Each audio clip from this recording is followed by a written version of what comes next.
चलिए क्वेश्चन देखिए क्या कह रहा है।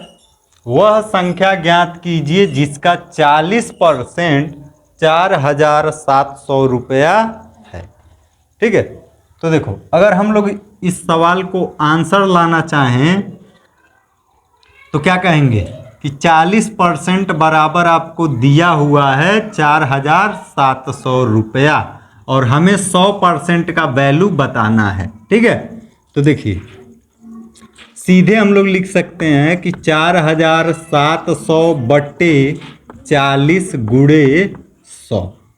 ठीक है, ऐसा क्यों लिख रहे हैं, क्योंकि 40% बराबर ही इतना है। ठीक है, तो 1% जब निकालेंगे तो 40 से क्या करेंगे, भाग देंगे और 100% निकालने के लिए 100 से गुणा करेंगे। ठीक है, यानी 4700 में 40 से भाग दिए मतलब आपका 1% निकलेगा और 100 से गुणा कर रहे हैं मतलब 100% निकलेगा। ठीक है, तो इसको हम लोग सिंप्लीफाई कर लेंगे।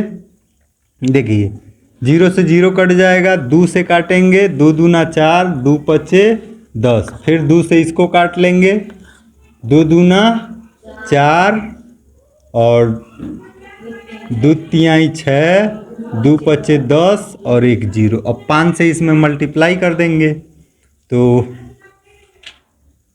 5 0 या 0, 5 पचे 25 को 5, 5 तिहाई 15, 2 17 और 5 दूना 10, 1 11, यानी आपका हो जाएगा 11,750 रुपया। बात समझे कि नहीं।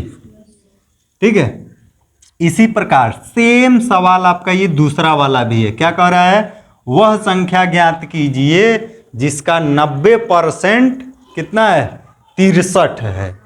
ठीक है, यानी 90% का वैल्यू दिया हुआ है 63, तो आपको 100% बताना है। तो देखो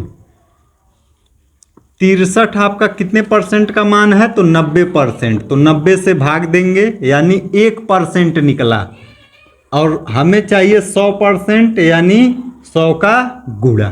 ठीक है, तो देखिए 0 से 0 कटेगा, 9 एकम 9 और 9 सत्ते 63 और 7 का गुणा 10 में हो जाएगा तो 70।